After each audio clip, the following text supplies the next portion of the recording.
श्री साईनाथाय नमः। अब प्रारंभ करते हैं अध्याय 22 को। सर्प के विष से भक्त की रक्षा करते साईं, निर्भय होकर वो रहा जिसके रक्षक साईं। इस अध्याय में सर्प विष से रक्षा श्री बाला साहेब मिरीकर, श्री बापू साहेब बूटी, श्री अमीर शक्कर, श्री हेमाड़ पंत एवं श्री बाबा के विचारों का समावेश किया गया है। आइए सबसे पहले बाबा की सर्प मारने पर सलाह। श्री साईं बाबा का ध्यान कैसे किया जाए? उस सर्वशक्तिमान की प्रकृति अगाध है, जिसका वर्णन करने में वेद और सहस्त्रमुखी शेषनाग भी अपने को असमर्थ पाते हैं।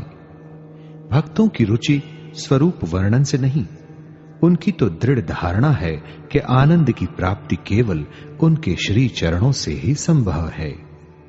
उनके चरण कमलों के ध्यान के अतिरिक्त उन्हें अपने जीवन के सर्वोच्च लक्ष्य की प्राप्ति का अन्य मार्ग विदित ही नहीं। हेमाड़ पंत भक्ति और ध्यान का जो एक अति सरल मार्ग सुझाते हैं वह है, कृष्ण पक्ष के आरंभ होने पर चंद्रकलाएं दिन प्रतिदिन घटती जाती हैं तथा उनका प्रकाश भी क्रमशः क्षीण होता जाता है और अंत में अमावस्या के दिन चंद्रमा के पूर्ण विलीन रहने पर चारों ओर निशा का भयंकर अंधेरा छा जाता है। परंतु जब शुक्ल पक्ष का प्रारंभ होता है तो लोग चंद्र दर्शन के लिए अति उत्सुक हो जाते हैं। इसके बाद द्वितीया को जब चंद्र अधिक स्पष्ट नहीं होता तब लोगों को वृक्ष की दो शाखाओं के बीच से चंद्र दर्शन के लिए कहा जाता है, और जब इन शाखाओं के बीच उत्सुकता और ध्यान पूर्वक देखने का प्रयत्न किया जाता है तो दूर क्षितिज पर छोटी सी चंद्र रेखा के दृष्टिगोचर होते ही मन अति प्रफुल्लित हो जाता है। इसी सिद्धांत का अनुमोदन करते हुए हमें बाबा के श्री दर्शन का भी प्रयत्न करना चाहिए। बाबा के चित्र की ओर देखो, आहा कितना सुंदर है। वे पैर मोड़कर बैठे हैं और दाहिना पैर बाएं घुटने पर रखा गया है। बाएं हाथ की उंगलियां दाहिने चरण पर फैली हुई हैं। दाहिने पैर के अंगूठे पर तर्जनी और मध्यमा अंगुलियां फैली हुई हैं। इस आकृति से बाबा समझा रहे हैं कि यदि तुम्हें मेरे आध्यात्मिक दर्शन करने की इच्छा हो तो अभिमान शून्य और विनम्र होकर उक्त दो उंगलियों के बीच से मेरे चरण के अंगूठे का ध्यान करो।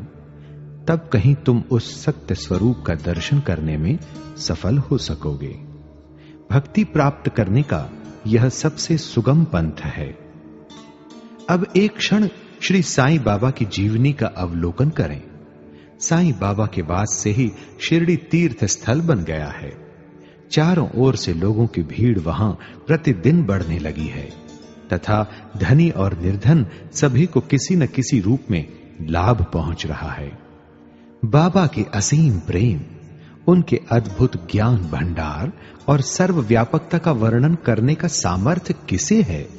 धन्य तो वही है जिसे कुछ अनुभव हो चुका है। कभी कभी वे ब्रह्म में निमग्न रहने के कारण दीर्घ मौन धारण कर लिया करते थे। कभी कभी वे चैतन्य घन और आनंद मूर्ति बन भक्तों से घिरे रहते थे। कभी दृष्टांत देते तो कभी हास्य विनोद किया करते थे। कभी सरल चित्त रहते तो कभी क्रुद्ध भी हो जाया करते थे। भक्तों को उनके मुखमंडल के अवलोकन, वार्तालाप करने और लीलाएं सुनने की इच्छाएं सदा अतृप्त ही बनी रहती। फिर भी हम फूले न समाते थे। जल वृष्टि के कणों की गणना की जा सकती है, वायु को भी चर्म की थैली में संचित किया जा सकता है, परंतु बाबा की लीलाओं का कोई भी अंत नहीं पा सकता। अब उन लीलाओं में एक लीला का यहां हम दर्शन करेंगे।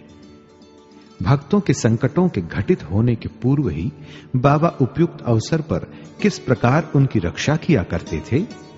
श्री बाला साहेब मिरीकर, जो सरदार काका साहेब के सुपुत्र तथा कोपर गांव के मामलतदार थे, एक बार दौरे पर चितली जा रहे थे। तभी मार्ग में वे साईं बाबा के दर्शनार्थ शिरडी पधारे। उन्होंने मस्जिद में जाकर बाबा की चरण वंदना की और सदैव की भांति स्वास्थ्य तथा अन्य विषयों पर चर्चा की। बाबा ने उन्हें चेतावनी देकर कहा कि जहां तुम बैठे हो वहीं द्वारका माई है। जो उसकी गोद में बैठता है वह अपने बच्चों के समस्त दुखों और कठिनाइयों को दूर कर देती है। यह मस्जिद माई परम दयालु है। सरल हृदय भक्तों की तो वह मां है और संकटों में उनकी रक्षा अवश्य करेगी।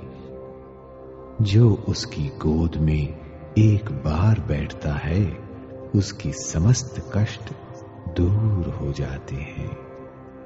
जो उसकी छत्र छाया में विश्राम करता है उसे आनंद और सुख की प्राप्ति होती है। तदुपरांत बाबा ने उन्हें उदी देकर अपना वरद हस्त उनके मस्तक पर रख आशीर्वाद दिया। जब श्री बाला साहेब जाने के लिए उठ खड़े हुए तो बाबा बोले, क्या तुम लंबे बाबा अर्थात सर्प से परिचित हो? और अपनी बाईं मुट्ठी बंद कर उसे दाहिने हाथ की कोहनी के पास ले जाकर दाहिने हाथ को सांप के सदृश हिलाकर बोले कि वह अति भयंकर है, परंतु द्वारका माई के लालों का वह कर ही क्या सकता है, जब स्वयं द्वारका माई उनकी रक्षा करने वाली है तो सर्प की सामर्थ्य ही क्या है। वहां उपस्थित लोग इसका अर्थ तथा मिरिकर को इस प्रकार चेतावनी देने का कारण जानना चाहते थे, परंतु पूछने का साहस किसी में भी न था। बाबा ने श्यामा को बुलाया और बाला साहेब के साथ जाकर चितली यात्रा का आनंद लेने की आज्ञा दी।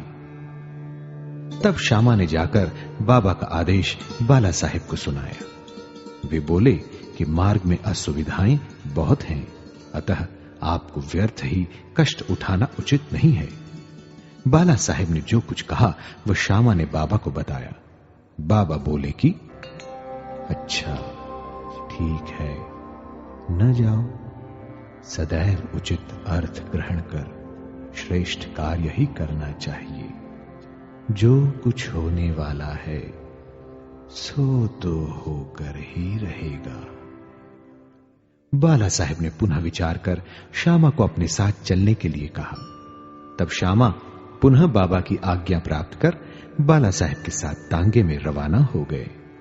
वे 9 बजे चितली पहुंचे और मारुति मंदिर में जाकर ठहरे। ऑफिस के कर्मचारीगण अभी नहीं आए थे, इस कारण वे यहां वहां की चर्चाएं करने लगे। बाला साहेब दैनिक पत्र पढ़ते हुए चटाई पर शांतिपूर्वक बैठे थे। उनकी धोती का ऊपरी सिरा कमर पर पड़ा हुआ था और उसी के एक भाग पर एक सर्प बैठा हुआ था। किसी का भी ध्यान उधर न था। वह सी सी करता हुआ आगे रेंगने लगा। ये आवाज सुनकर चपरासी दौड़ा और लालटेन ले आया। सर्प को देखकर वह सांप सांप कहकर उच्च स्वर में चिल्लाने लगा। तब बाला साहेब अति भयभीत होकर कांपने लगे। श्यामा को भी आश्चर्य हुआ।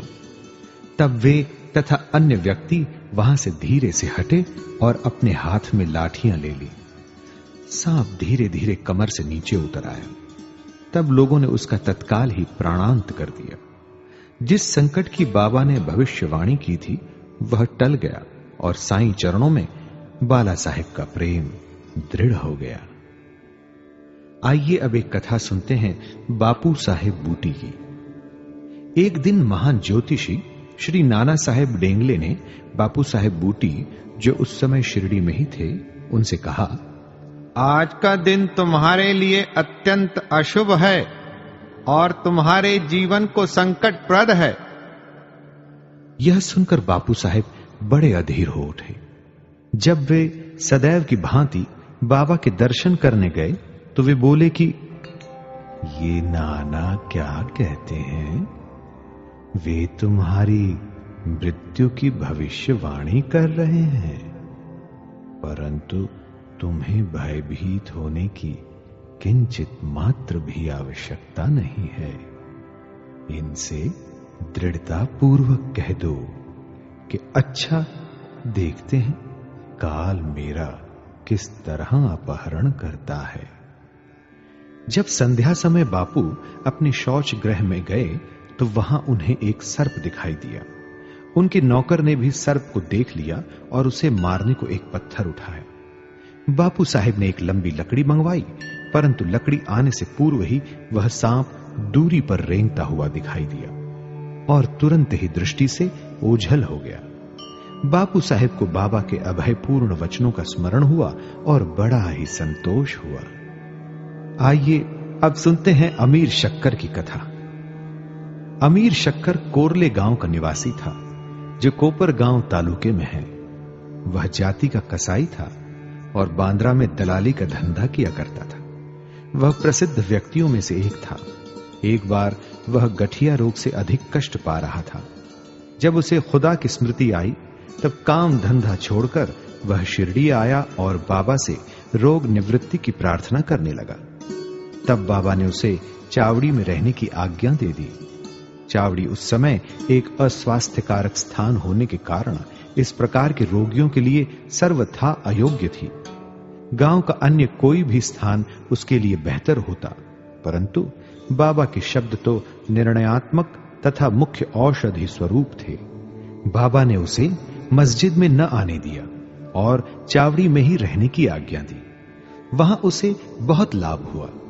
बाबा प्रातः और सायंकाल चावड़ी से निकलते थे तथा एक दिन के अंतर से जुलूस के साथ वहां आते और वहीं विश्राम किया करते थे।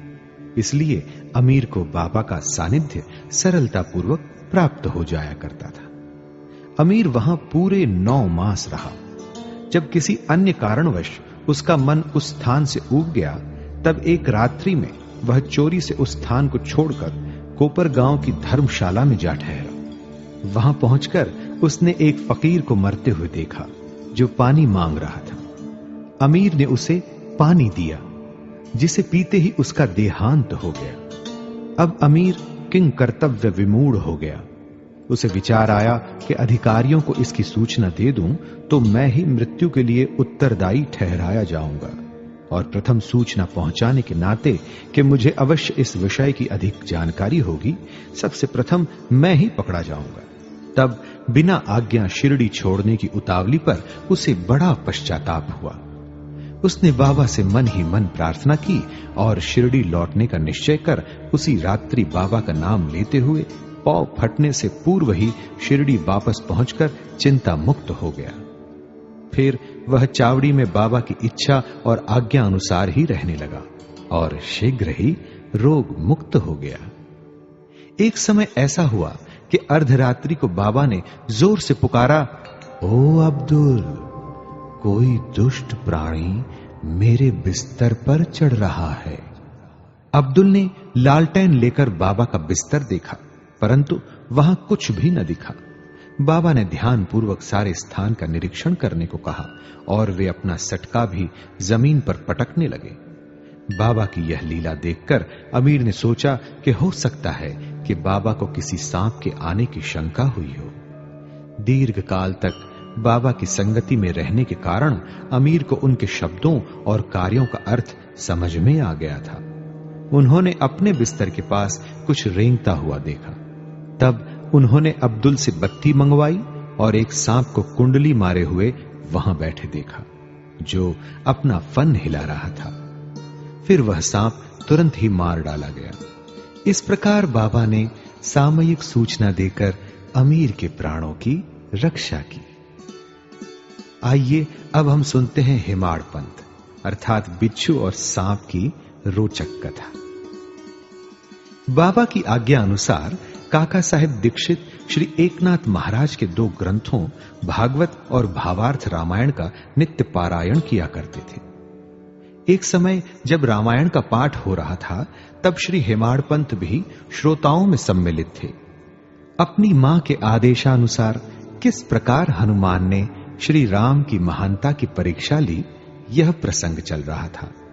सब श्रोताजन मंत्रमुग्ध हो रहे थे तथा हेमाड़ पंत की भी वही स्थिति थी।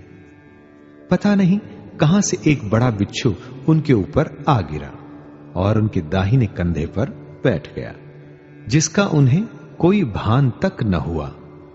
ईश्वर को श्रोताओं की रक्षा स्वयं करनी पड़ती है।